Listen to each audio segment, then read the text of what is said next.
자, 우리 성도님들, 매해 새해 첫날은 몇 월 며칠입니까? 네, 뭐 어떻게 되나도 1월 1일이죠. 네. 근데 여러분 그 1월 1일이라고 하는 그 숫자, 날짜가 갖는 힘이 있습니다. 그 힘이요, 엄청나게 대단합니다. 여러분 그 힘에 대해서 알고 계십니까? 대한민국의 모든 국민들은요, 매년 1월 1일이 되면요, 큰 힘, 어마어마한 힘을 공급받습니다.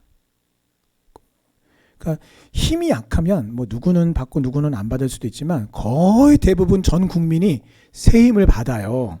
그래서 심기일전하게 되는데요. 이것이 전 국민에게 부어지는 어마어마한 힘이에요. 심기일전하는 것. 그래서 심기일전하는 그 힘을 공급받아서 어떻게 됩니까? 매해 새해 첫날이 되면 사람들이 운동, 금연, 금주, 자기 개발 등등등 자기가 정말 하고 싶었던 그 계획을 세우고요. 꿈을 꿉니다. 그래서 여러분 국민들이 새해 첫날에 다 똑같이 각자 그 꿈은 다르고 목표로 하는 바는 다르지만 모두 다 뭔가 작정을 하고 결심을 하고 꿈을 세우고 계획을 세운단 말이에요. 이거 여러분 대단한 힘 아닙니까? 모든 국민들, 거의 대부분의 국민들의 마음속에 이와 같은 꿈을 꾸게 만드는 힘, 이 힘이 어마어마하단 말이에요. 근데 안타까운 것이 이 어마어마한 그 힘의 유효기간이 존재하는데 3일밖에 유효기간이 가지 않는다라는 것입니다. 자, 그래서 1월 1일이 갖는 날짜의 힘은 한 나라의 대부분의 국민들로 하여금 작정하게 하고 소원을 갖게 하고 계획을 세우게 만드는 어마무시한 힘이지만 너무나 안타깝게도 그 유효기간이 3일에 그치는 경우가 대부분이라서, 물론 3일 그 이상 훨씬 길게 가는 분들도 있어요. 그러나 대부분은 3일에 그치는 경우가 대부분이라 그 어마어마한 힘에 비례하여서 더 비례한 만큼 더 안타까움을 느끼는 것 같습니다. 자, 제가 이 말씀을 왜 드립니까? 베드로는요, 작심 3일이 아니라 작심 3시간이에요. 불과 몇 시간 전에 주님과 함께 죽을지언정 주를 부인하지 않겠습니다. 저는요, 주님이 만약에 잡히시면 잡히는데도 같이 따라가고요, 죽으시는데도 저는 같이 갈 겁니다. 이렇게 맹세했던 사람이에요. 하지만 현실의 문제 앞에서는 이게 지금 이제 무서운 이야기죠. 왜요? 베드로 이야기가 아니라 내 얘기거든요.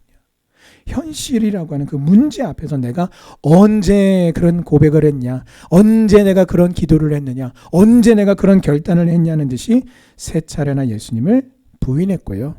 마지막에는 절대로 모른다라고 맹세까지 하면서 뭐까지 했어요? 심지어 저주까지 했다라는 것입니다. 자, 근데 오늘 말씀해 보니까 세 번째 딱 부인하고 나니까 누가 울었어요? 꽃게요 하고 닭이 울었어요. 저는 옛날에 어렸을 때는 이 말씀을 읽으면서 새벽닭이 울었구나. 찬양에도 새벽닭 울 때 이 찬양도 있잖아요. 근데 좀 커서 나중에 보니까 새벽이 아니에요. 닭은요 수시로 울어요. 한밤중에도 울더라고요. 새벽에만 우는 게 아니라. 근데 중요한 거는 언제 울었냐가 중요한 게 아니라 세 번 딱 부인하자마자 닭이 울었다라는 것입니다. 그런데 문제는 이 놀라운 것, 이 닭 울음소리를 듣자마자 베드로가 어떻게 해요? 예수님이 하셨던 말씀이 딱 생각이 났어요. 그리고 그 말씀이 생각나니까 견딜 수가 없어서 바깥으로 뛰쳐나가서 대성통곡을 하게 되었습니다. 자, 우리는 여기서요, 균형이 지금 무너지고 있다는 것을 볼 수 있어야 돼요. 무슨 말이냐면 모닥불을 사이에 두고 한쪽에서는 이 베드로를 계속해서 바라보시는 예수님의 이 눈길, 예수님의 시선과 그 시선을 애써 외면하면서 계속해서 부인하고 저주까지 하는 베드로의 이 두 모습을 우리는요 동시에 바라볼 수 있어야 됩니다. 그런데 이 팽팽하면서도 아주 어색하고 불편하기까지 한 이 묘한 긴장의 끈이요 팽 하고 끊어지게 만드는 방아쇠가 등장을 하는데, 그게 뭐냐면 바로 닭의 울음소리입니다. 그 닭 울음소리를 듣자마자 베드로가 와르르 하고 무너져 버렸단 말이에요. 예수님을 애써서 외면하던 그가 이제는 더 이상 그 자리에 있지 못했어요. 자기를 추궁하던 사람들의 눈을 피하고 예수님의 시선을 피해서 바깥으로 뛰쳐나갔으며, 그리고 그 무엇보다도 예수님의 그 애틋한 눈길을 피해서 대성통곡을 하게 된 것입니다. 자, 그러면 여기서 우리가 기억해야 할 것이 있습니다. 이게 오늘 말씀의 핵심, 그 스토리죠. 그런데 우리가 여기서 기억할 것이 있는데, 이 닭 울음소리에 대해서 이미 예수님이 오늘 마태복음 26장 34절에 보면 이미 언급을 하셨단 말이에요. 예수님께서. 그러니까 이건 무엇을 의미합니까? 예수님은요, 닭 울음소리를 다 알고 계셨어요. 베드로가 부인할 것도 알고 계셨어요. 3번 딱 부인하고 나자마자 닭이 운다라는 것도 다 알고 계셨어요.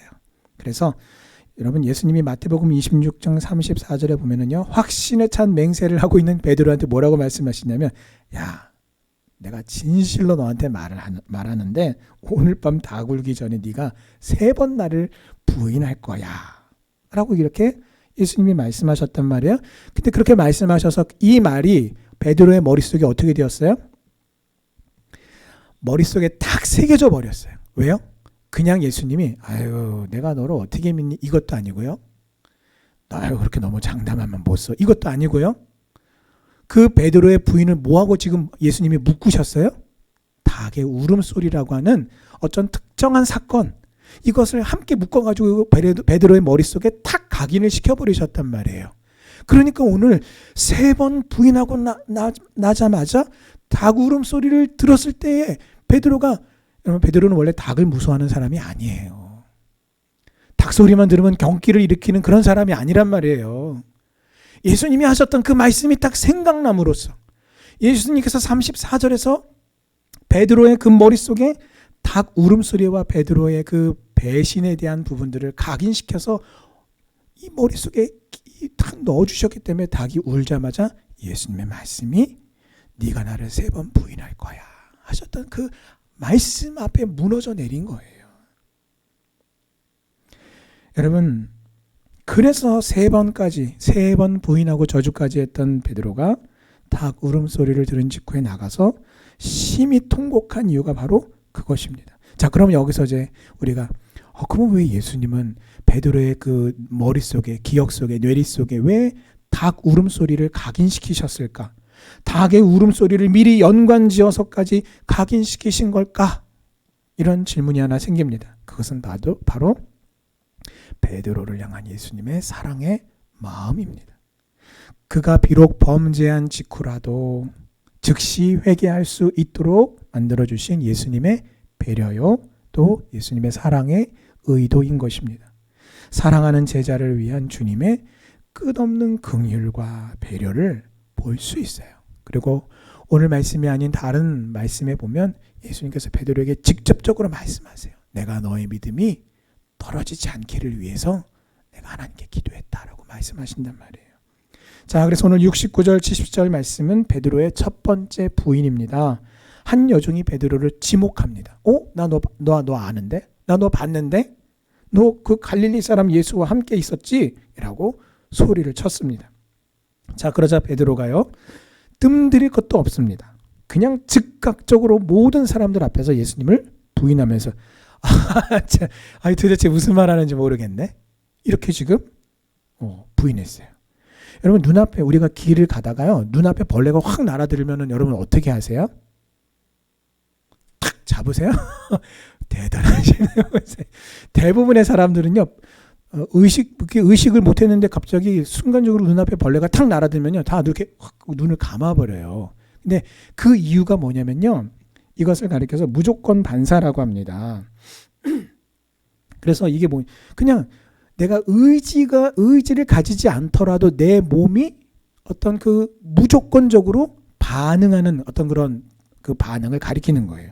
그런데 오늘 베드로가 70절에서 모든 사람 앞에서 부인하여 이르되 69절과 70절 사이에 그 호흡이 한 템포 쉬고 아이고 이게 아니라 그 말이 나오자마자 그냥 무조건 반사하듯이 곧바로 아니다 라고 튀어나온 거예요. 이게 뭐냐면 본능적으로 누구를 보호하려고 하는 거예요? 자기를. 보호 반응이 딱 나타난 거예요. 근데 여러분, 그 보호 반응이라고 하는 것은요, 굉장히 다양하게 나타납니다. 그래서 어떤 사람들은 자기를 보호하려고 한다라고 해서 방어만 생각하는데 아니에요. 그 보호 기제로 나타나는 반응은 보호만 이렇게 방어하는 것만 있는 게 아니라 거꾸로 상대방을 공격하는 것도요, 그 자기를 방어하는 데서부터 나온 그 한 방법 중에 하나가 남을 공격하는 거예요. 자, 그래서 믿을 사람이 있어요, 없어요? 믿을 사람 하나 없어요. 그런데 문제는 그 믿지 못할 사람이 누구예요? 자기 자신이에요. 그러니 베드로는 더 죽을 맛이었을 거예요. 불과 작심 3시간입니다. 불과 한 서너 시간 전만 해도요, 주님을 부인하느니 제가 차라리 죽겠습니다라고 2번이나 맹세했던 사람이 베드로란 말이에요. 하지만 지금은 무엇을 따라서? 자기 본능을 따라서, 본능대로 자기가 살 길만을 궁리하는, 너무나 그 예수님을 향한 그 믿음의 고백, 믿음의 결단에 견주어 봤을 때 너무나 볼썽사납고 실망스러운 모습을 보여줄 뿐이라는 것입니다. 그래서 하나님은 우리에게 말씀하십니다. 잠언 28장 26절에 자기의 마음을 믿는 자는 미련한 자요, 지혜롭게 행하는 자는 구원을 얻을 자니라 라고 말씀하셨어요. 뿐만 아니라 고린도전서 10장 12절 말씀에 선줄로 생각하는 자는 넘어질까 조심하라 라고 말씀하신 것입니다. 주 안에서 사랑하는 성도 여러분, 자기 자신을 과신하거나 맹신하지 마시기 바랍니다. 또 나 자신을 자랑하지도 맙시다. 혹시 나 자신의 마음을 우리가 의지하거나 과신하거나 자랑하면 반드시 낭패를 보게 되어 있습니다. 오히려 주님 앞에서 자신의 참 모습을 깨달은 성도는 겸비한 마음으로 겸손하게 자랑하고 교만하려고 하는 자기 자신을 쳐서 복종시킵니다. 우리의 연약함을 우리가 인정하되 그 연약함이 내 참 능력이 되시는 주님을 향한 더 큰 믿음과 또 순종으로 이어지기를 주님의 이름으로 축원합니다. 71절 72절 말씀은 두 번째 부인하는 장면입니다. 자, 처음 부인하고 나서 베드로가 가만히 그 자리에 있지 않았어요. 어떻게 해요? 여기 있다가 큰일 나겠다. 여기 나 아는 사람이 있나 보다 하고 자리를 옮깁니다. 그래서 앞문으로 장소를 이동을 했는데, 아니 거기 갔더니 또 거기서도 다른 여종이 나 이 사람 알아. 나사렛 예수와 함께 있었던 사람이야. 이게 또 이렇게 사람들한테 소리를 지른단 말이에요. 자, 그러자 베드로가 또 어떡합니까? 맹세하고 또 부인합니다. 아이고, 내가 그 사람을, 여기서 말하는 그 사람은 누구예요? 예수님이에요. 내가 그 사람을 알지 못하노라. 근데 여기서 우리가 주목할 것이 있는데 그것은 여종의 말입니다. 이 여종이 뭐라고 말했냐면 그냥 예수라고 하지 않았어요. 나사렛 예수와 함께 있던 사람이다라고 예수님을 가리켜서 나사렛 예수라고 칭을 했는데요. 우리 성도님들은 이 말씀을 읽으면서 이 여종이 좀 이상한 사람 아니야? 나사렛 예수 이렇게 부르면 예수님을 향한 좀 뭔가 믿음이 좀 있는 사람 아닌가? 근데 또 이렇게 정황상 보면 예수님을 이렇게 믿거나 의지하는 사람이 이렇게 베드로를 공격할 리는 없을 것 같은데 좀 뭐가 앞뒤가 안 맞는단 말이에요. 근데 그럴 수밖에 없어요. 왜냐하면 이 여종이 말한 나사렛 예수라고 하는 의미는요, 우리가 지금 그런가 하고 생각하는 것과는 정반대의 의미입니다. 경멸의 의미가 이 단어 안에 포함이 되어 있어요. 이미 나사렛이라고 하는 것은 갈릴리의 정말 이름 모를 지역, 이름 없는 지역. 그래서 초라하고, 그래서 사람들에 의해서 별것도 없고 별 볼 일 없는 그 지역, 별것도 없고 구경할 것도 없고 자랑할 것도 없고 내세울 것도 없고 인물도 없고, 그런 지역이라고 사람들이 그렇게 막 부르는, 그렇게 무시하는 그 의미가 바로 나사렛이라는, 나사렛 출신이다. 누가요? 예수님이. 그런 보잘것없는 인간이다. 이런 경멸의 의미가 그 안에 담겨 있어요. 자, 그런데 여러분, 예수를 구주로 믿는 우리 성도 여러분, 우리는요, 이 나사렛 예수의 칭호가 축복의 칭호임을 우리는 알고 또 믿고 또 고백해야 합니다. 왜요? 하나님이신 예수님께서 이 땅에 오셔서 자라신 곳이 나사렛이에요. 이와 같은 성육신이 없었다면요, 구원도 없고 또 영생도 없고 소망도 없고 천국도 없습니다. 믿음의 백성인 성도에게 나사렛 예수는요, 생명과 영원한 소망에 대한 의미와 상징인 것입니다. 따라서 나사렛 예수가 있기에 구원도 교회도 영광도 신앙도 영생도 소망도 있는 것이에요. 이 생명의 이름, 승리의 이름, 나사렛 예수의 이름을 힘입어 여러분 이 세상과 사망의 권세를 이기는 우리 성도님들 되시기를 주님의 이름으로 축원합니다. 자, 드디어 이제 베드로가 74절에 이르러서 세 번째 부인을 합니다. 그런데 여기서 베드로는요, 그냥 맹세하고 부인하는 정도도 아니고 어떻게 해요? 저주까지 합니다. 이 지금 어떻게 된 거예요? 베드로가 비참해질 대로 비참해졌어요. 정말로 너덜너덜해졌습니다. 주님께서 여러분 베드로가 이 예언을 이미 앞에서 들었잖아요. 몇 시간 전에. 근데 베드로는 그때 끝까지 뭐라고 했습니까? 아이고 주님 한두 번 속아보셨습니까? 괜한 걱정이십니다. 예? 아이고 절대로 그럴 리가 없으니까 걱정 붙들어 매십시오. 아, 되게 서운하네. 이렇게 자신만만해 했던 베드로란 말이에요. 그런데 지금 첫 번째, 두 번째, 세 번째 연이은 베드로의 이 부인하는 장면을 보면 한 가지 사실을 확인할 수가 있어요. 그건 뭐냐면 이 부인의 강도가 점점 더 어떻게 해요? 세지고 있다라는 거예요. 처음엔 단순 부인이었어요. 아유, 무슨 말 하는지 난 모르겠네. 근데 두 번째는 어떻게 해요? 맹세하며 부인합니다. 나 맹세하는데 나 그 사람 몰라요. 근데 세 번째는 어떻게 합니까? 저주까지 한단 말이에요. 이처럼 죄는요, 어마어마한 증가성을 가지고서 악한 영향력을 계속해서 미칩니다. 죄가 죄를 낳고 또 낳는데 어떻게 해요? 계속해서 눈덩이처럼 불어나간단 말이죠. 죄는 이처럼 사람의 영혼과 육체를 지배합니다. 그래서 우리가 알코올이나 마약이나 다 공통점이 뭐냐면 중독성에 있습니다. 그래서 이제 뭐 한 번 마시고 진탕 취했다가 아유 그냥 한숨 자고 일어나세요. 자고 일어나면 이제 뭐 이렇게 술기운이나 마약은 자고 일어난다고 그냥 풀리지는 않죠. 그것도 금단 증세가 있으니까. 근데 문제가 뭡니까? 이 금단 증상이 나타나려고 할 때 사람이 이 안에서 극도의 불안, 공포, 두려움 여러 가지 것들이 몰려오니까 그것을 해결하고자 어떻게 합니까? 계속해서 알코올을 찾고 마약을 계속해서 찾게 된단 말이에요. 그게 바로 중독성의 무서운 점이라는 것이죠. 자, 따라서 죄는요, 더욱더 이 술과 마약은 비교할 수 없고 될 수 없는 그 강력한 중독성이 이 죄 안에 있으니 더 강력한 중독성을 가지고 그 사람과 영혼을 놓아주지 않는 것입니다. 그럼 어떻게 해야 됩니까? 그러므로 우리는요, 아무리 작은 죄라도 허용하면 어느샌가 그 작은 죄가 눈덩이처럼 커져버린다라는 것입니다. 그래서 곧 죄의 노예가 되고 죄의 습관이 내게 죄의 습관이 들어서 말씀과 기도의 경건 생활 속에 성령의 신령한 그 은혜를 그리고 능력을 상실해 버리게 된단 말이에요.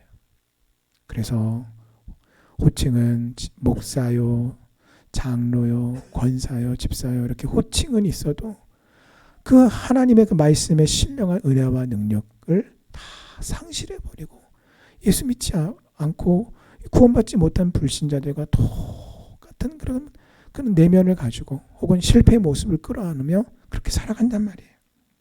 그래서 여러분 34절에 이 26장 34절에 보면은 베드로 앞에 예수님 앞에서 이 베드로가 보였던 그 의지는요, 정말 굳건했어요. 정말 굳센 의지를 보였어요. 근데 얼마 못 가서 곧바로 크게 실족했잖아요. 그렇다면 34절에 보였던 이 베드로와 나를 좀 비교해 보자고요. 그러면요, 야, 나는 베드로처럼 이렇게까지 나는 좀 이렇게 결단을 못할 것 같은데 이 정도는 나는 이거보다 너무 난 이렇게까지는 못할 것 같아. 베드로와 비교해도 절대 박약한 의지를 가진 나 자신이라면 그런 나 자신이 허용한 죄는요, 아무리 작더라도 곧 주체할 수 없을 만큼 커져버려서 성장해서 나를 속박해버리고 꼼짝달싹 못하게 만들어버리게 된다는 것입니다. 자, 그러므로 나에게 있어서 죄의 문제를 해결한다라는 그것이 최선의 방법이자 최고의 방법은 곧 그 즉시로 곧바로 회개하는 것이에요. 오늘 예수님께서 베드로에게 굳이 예수님 나 좀 믿어봐 주세요. 나 좀 제발 좀 믿어주세요 라고 말하는 그 베드로. 여러분, 만약에 정말 우리가 베드로가 부인하고 배신할 거를 알아도 그렇게까지 나 좀 믿어주세요라고 그렇게 34절에서 절절하게 이렇게 매달리는데 그래 어차피 너는 배신하지만 그래도 내가 굳이 이렇게까지 상처 줄 일이 있어? 그리고 말만이라도 어떻게 해요? 그럼 믿지. 너 대단한 거 내가 알지. 이렇게 말할 수도 있는 거잖아요. 근데 예수님은 끝까지 뭐라고 말씀하세요? 너 부인할 거야. 계속 말씀하시다가 마지막에 어떻게 해요?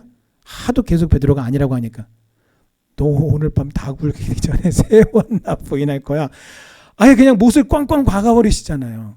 왜 그러셨는가? 바로 이겁니다. 그 죄 가운데 자빠지고 실패하고 쓰러진 그 베드로로 하여금 포기하지 아니하고 그 즉시로 그 죄의 문제를 회개함으로써 해결받아서 다시 그 주님의 그 부르신 그 소명의 자리로 나오도록 믿음의 그 일들을 감당하도록 하신 예수님의 사랑의 마음이란 말이죠.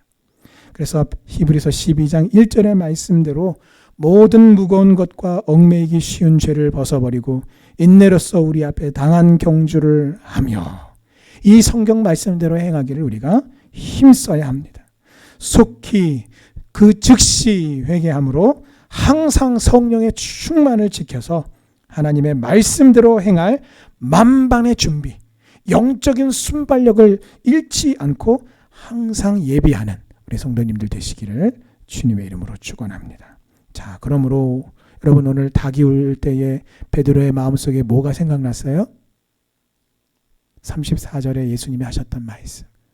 닭 울기 전에 네가 나를 3번 부인할 거야 라는 그 말씀이 생각났단 말이에요. 자, 그러므로 내 마음속에 하나님의 말씀이 생각나고 기억나는 사람은요 참 복된 사람이에요. 생각해 보십시오.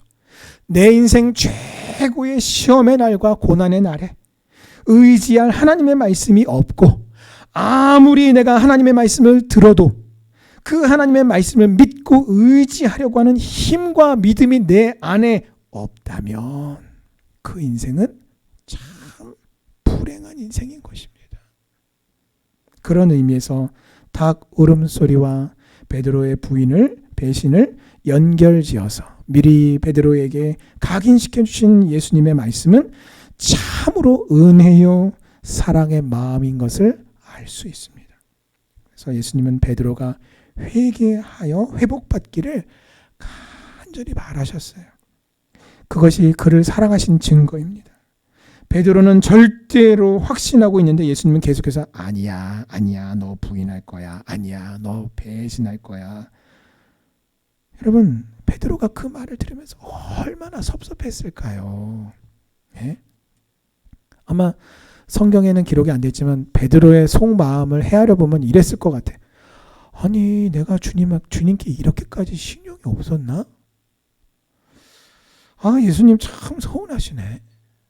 이런 서운한 마음이 들 수도 있는 거잖아요. 그런데 지나고 보니 어떻게 해요?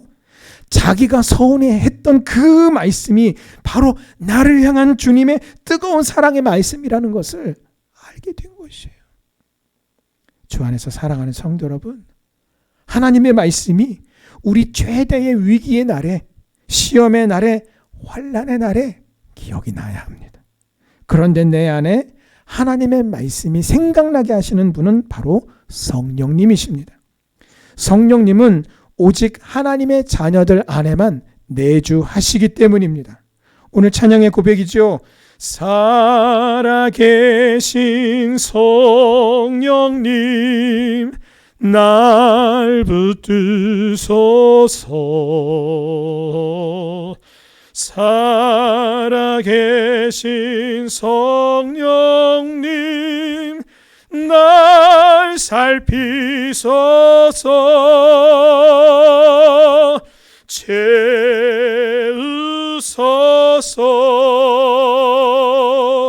채으소서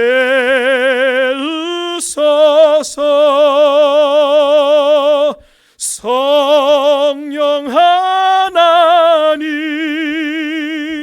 새롭게 하소서.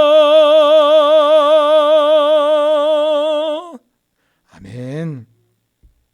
날마다 시시때때로 또 위기의 순간에 고난의 순간에 어려움과 환난의 날에 하나님의 말씀이 생각난다면 우리는 참으로 하나님의 사랑을 받은 자녀요, 하나님의 축복을 받은 자녀요, 복된 사람임을 여러분 믿어 의심치 마시기를 바랍니다. 그리고 최선을 다해서 너로 하여금 기억나게 하시고 붙들게 하신 그 하나님의 말씀을 의지하여 순종하도록 자기 자신을 쳐서 복종하시기 바랍니다. 어떻게 해요? 여러분이 그 환난과 시험 가운데 느끼는 그 슬픈 감정을 쳐서 복종시키고 그 절망감을 쳐서 복종시키십시오. 내 슬픔과 두려움과 절망감이 아무리 크다고 해도 나를 향하신 하나님의 사랑보다 결코 크지 않고 하나님의 말씀보다 크지 않습니다. 나를 사랑하사 생명의 길로, 사랑과 회복의 길로 인도하시는 그 성령님의 인도하심을 따라 하나님의 말씀을 먹고 그 말씀 안에 거하여 늘 승리하여 하나님께 영광 올려드리는 우리 성도님들 다 되시기를 주님의 이름으로 축원합니다. 아멘. 함께 기도하시겠습니다.